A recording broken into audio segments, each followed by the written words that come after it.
बस फिर करो, बस आप फिर करो, फ़ोन कर दो, बोलो भाई आपने पैसे देने किसी बंदे के और आप वो दे नहीं रहे हो ना।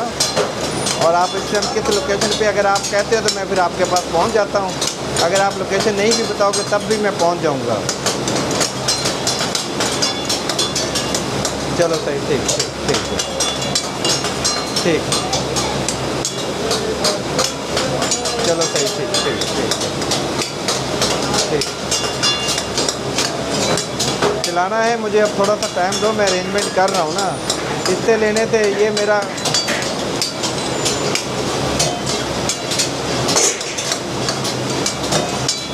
आपको कंडीशन का पता, इसी तरह अरेंजमेंट कर रहा हूँ मैं, आपको करता हूँ इसका। हाँ जी,